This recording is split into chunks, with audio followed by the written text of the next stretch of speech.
Welcome to my class. I am Abdus Salam, assistant teacher, Rajshahi Collegiate School, Rajshahi, Bangladesh. My dear viewers, আমরা যে কাজটা করছি সেটা narration নিয়ে কাজ করছি, ন্যারেশন বা স্পিচ। আজকে আমরা ওই একই কাজ করব, তবে নিয়মগুলো হবে ভিন্ন, যা খুবই ইম্পর্টেন্ট, যা তোমাদের কোনো কাজে হেল্প করবে। আশা করি তোমরা বুঝতে পারছো। Okay, look at it please. Nafisa said, I must finish my work. Nafisa said, I must finish my work. এখানে আজকে আমরা যে বিষয়টা নিয়ে কাজ করব সেটা হচ্ছে মাস্ট। যদি ডাইরেক্ট স্পিচে মাস্ট থাকে তাহলে ইনডাইরেক্ট স্পিচে এবং সেটার দ্বারা যদি বাধ্যকতা বোঝায় এবং রিপোর্টিং ভার্ব পাস্ট টেন্স হয় তাহলে মাস্ট ওটা হবে হ্যাড টু। তাহলে আমরা কি শিখলাম? ডাইরেক্ট স্পিচে রিপোর্টেড স্পিচে মাস্ট থাকলে তার দ্বারা কোনো কাজের বাধ্যকতা বোঝালে মাস্ট উঠে হ্যাড টু হয়। কখন? যদি রিপোর্টিং ভার্ব পাস্ট টেন্স হয় সেই ক্ষেত্রে। Look at it please. Indirect, এটা ডাইরেক্ট, এটা ইনডাইরেক্ট। নাফিসা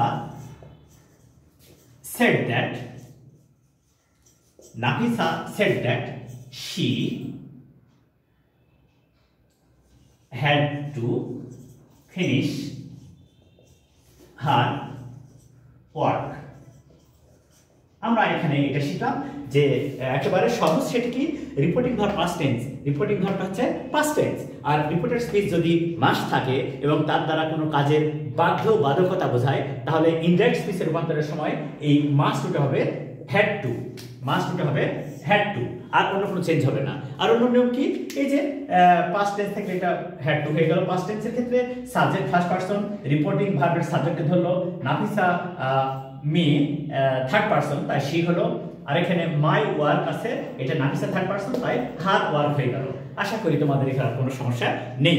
এবারে আমরা আরেকটা সেন্টেন্স নিয়ে কথা বলবো, সেটা দেখো কি রকম হয়। মাস্টই থাকবে, একটু ভিন্ন।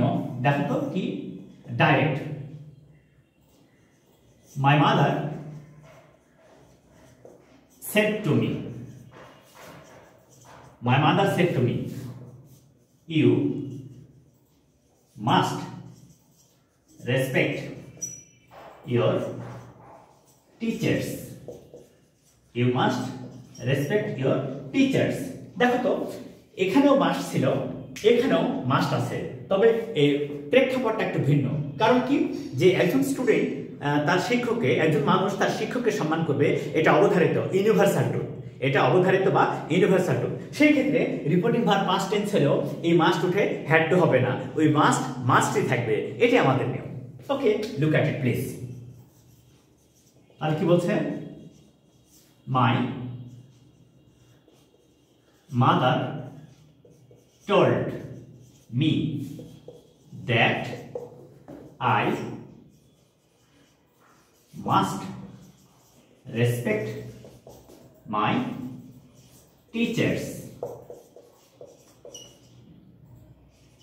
এখানে আমি কয়েকটা বিষয় নিয়ে আলোকপাত করতে চাই, কয়েকটা নিয়ম নিয়ে আলোকপাত করতে চাই। সেটা কি? সেটা হলো যে রিপোর্টিং ভার্ব পাস্ট টেন্স কিন্তু রিপোর্টেড স্পিচে যদি মাস্ট থাকে এবং সেটা অবধারিত কাজ, বাধ্যকতা বোঝায়, তাহলে মাস্ট উঠে হবে হ্যাড টু। মাস্ট উঠে হবে হ্যাড টু। Okay, nice. আর তারপরে বলছি কি যে রিপোর্টিং ভার্ব পাস্ট টেন্স হওয়া সত্ত্বেও যদি রিপোর্টেড স্পিচ দ্বারা ইউনিভার্সাল ট্রুথ হয়, অবশ্যই পালনীয় কাজ, যেটা চিরন্তন সত্য, অবধারিত, সেইটার ক্ষেত্রে মাস্ট, এটা পাস্ট টেন্স হলো, মাস্ট উঠে হ্যাড টু হবে না, ওটা মাস্টই থাকবে, কারণ এটা ইউনিভার্সাল ট্রুথ। ওকে, নাইস। তারপরে কি বলছেন যে রিপোর্টেড স্পিচের সাবজেক্ট ফার্স্ট পারসন হলে রিপোর্টিং ভার্বের সাবজেক্টে ধরবে, তাই থার্ড পারসন সি হলো। ইউ সেকেন্ড পারসন রিপোর্টিং ভার্বের অবজেক্ট অনুসরণ করবে, রিপোর্টিং ভার্বের অবজেক্ট অনুসরণ করবে। অবজেক্ট কি? মি ফার্স্ট পারসন, তাহলে এটাও সাবজেক্ট চেঞ্জ হয়ে গেল, আই ফার্স্ট পারসন। আশা করি তোমাদের এখানে আর কোনো সমস্যা নেই। তাহলে মাস্ট নিয়ে মাত্র দুইটা নিয়ম। সেটা কি? একটা বলছে যে মাস্ট থাকলে রিপোর্টিং ভার্ব পাস্ট টেন্স হলে এবং তার দ্বারা বাধ্যকতা বোঝালে হ্যাড টু হয়, আর মাস্ট থাকা, রিপোর্টিং ভার্ব পাস্ট টেন্স হওয়া সত্ত্বেও যদি রিপোর্টেড স্পিচে মাস্ট থাকে এবং তার দ্বারা ইউনিভার্সাল ট্রুথ হয়, সেই ক্ষেত্রে মাস্টই থাকবে, মাস্ট উঠে হ্যাড টু হবে না। It is our simple rules. I hope you can easily understand it. Nice. Okay, we are going to the next.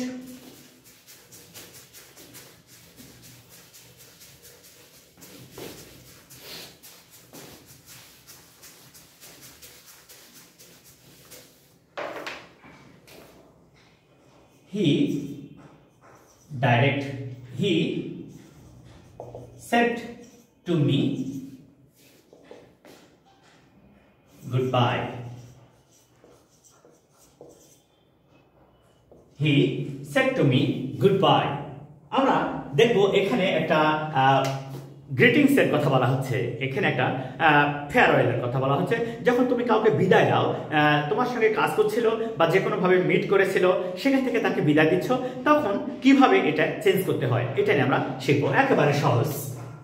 তাহলে কি হচ্ছে, এইটাকে আমরা ইন্টারেক্ট করলে হবে হি বেড মি গুডবাই। এইটা তাহলে সে যে বিদায় দিচ্ছে, বেড, বিডের পাস্ট ফর্ম বেড, বিডের পাস্ট ফর্ম বেড, তাহলে হি বেড কাকে, আমাকে, মি কি, গুড বাই। তাহলে আশা করি তোমাদের এখানে আর কোনো সমস্যা নেই। এই সেট টুটা হবে বিডের পাস্ট ফর্ম বেড, আর তারপরে যেটা রিপোর্ট স্পিচের এক্সপ্রেশন আছে, এটা কিন্তু কোনো সেন্টেন্স নয়, it is just an expression, it is a phrase, it is not a complete sentence, so it is not necessary to use here subject and predicate, just you have to use the phrase that indicates the expression. Okay, so he bade me goodbye. In the same way,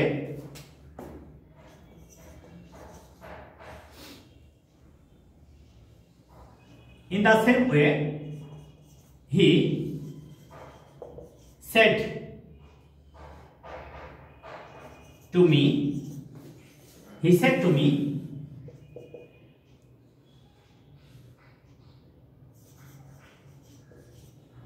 good night. দেখো তো এটা কিভাবে হয়, indirect he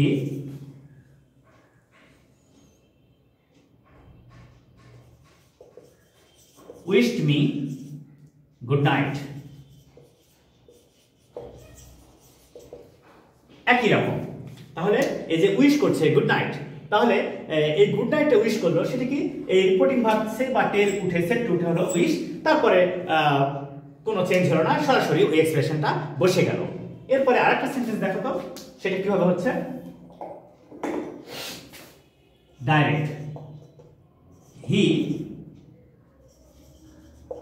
said to me thank you.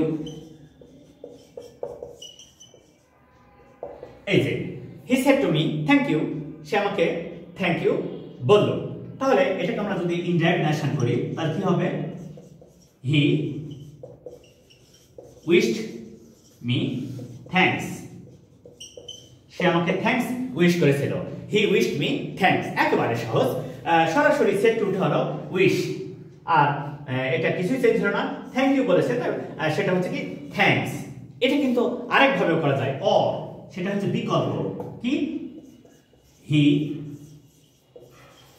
Offered me thanks, he offered me thanks, এটাও correct, এটাও correct. তাহলে আমরা একেবারে সহজে শিখছি যে কিভাবে এই যে গুড বাই, গুড নাইট এরকম থাকলে চেঞ্জ করা যায়। আমরা আরেকটা সেন্টেন্স দেখবো এই ধরনেরই, আরেকটা সেন্টেন্স ঠিক একই রকম দেখব। সবকিছু একবারে সহজেই শিখতে হবে স্বাভাবিকভাবে। জাস্ট আমি কিন্তু বারবার তোমাদেরকে একটা কথা বলছি, practice makes a man perfect, practice makes a man perfect. তাই ভিডিওগুলো বারবার দেখো, সেন্টেন্সগুলো বারবার ফলো করো, কিভাবে তোমাকে হেল্প করবে সেটা তুমি সহজেই বুঝতে পারবা। দেখো, he said to me, এটা direct, he said to me good morning, he said to me good morning।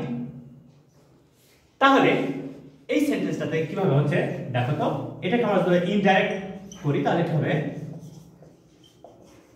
he wished me good morning, he wished me good morning। আশা করি তোমাদের এখানে আর কোনো সমস্যা হওয়ার কথা নয়। সাধারণত উইশ করলে, বিদায় জানালে কি ধরনের এক্সপ্রেশন হয় আমরা তা বোঝালাম।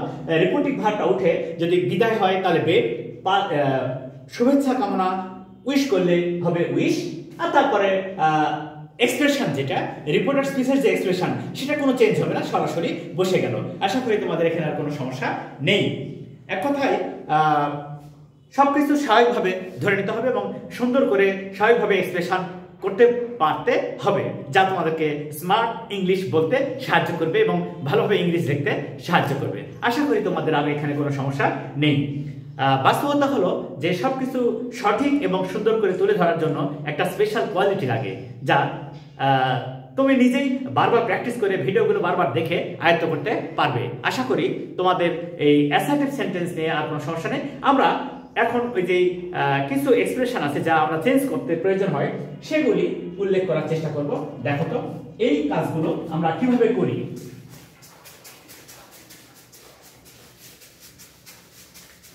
দেখো, যখন ডাইরেক্ট স্পিচ থাকে, ডাইরেক্ট, এটা হচ্ছে ইনডাইরেক্ট।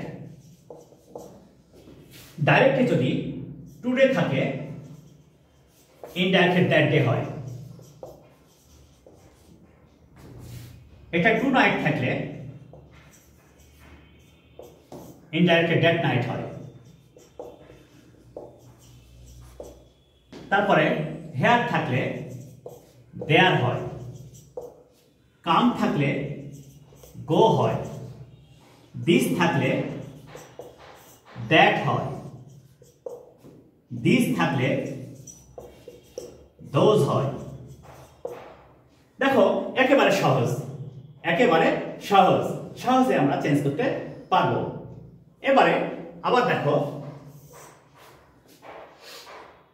ইস্টার থাকলে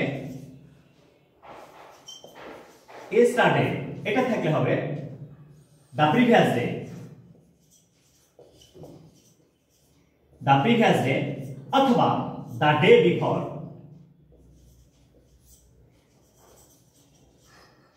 এই তারপর দেখো টুমরো, টুমরো থাকলে হবে দি নেক্সট ডে অথবা দ্য ফলোইং ডে,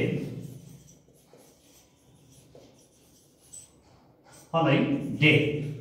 এইভাবে আমরা টাইম চেঞ্জ করব, এইভাবে আমরা টাইম চেঞ্জ করব এবং সহজে ইংলিশটাকে তুলে ধরবো। কিভাবে একটা ডাইরেক্ট স্পিচকে ইনডাইরেক্ট স্পিচে লেখা যায়। তাহলে কি, ডাইরেক্ট স্পিচে টুডে থাকলে ইনডাইরেক্ট হবে দ্যাট ডে, টু নাইট থাকলে হবে দ্যাট নাইট, হেয়ার থাকলে দেয়ার, কাম থাকলে গো, দ্যাট থাকলে দিস থাকলে দ্যাট, সরি দিস থাকলে দ্যাট, দিস থাকলে দ্যাট, দিস থাকলে দোজ, yesterday থাকলে the previous day অথবা the day before, tomorrow থাকলে the next day অথবা the following day. My dear viewers, now you can easily complete your ideas by using assertive sentence by following some techniques. Inshallah, next video will be about interrogative sentence. Please wait and try to follow me. Assalamu alaikum.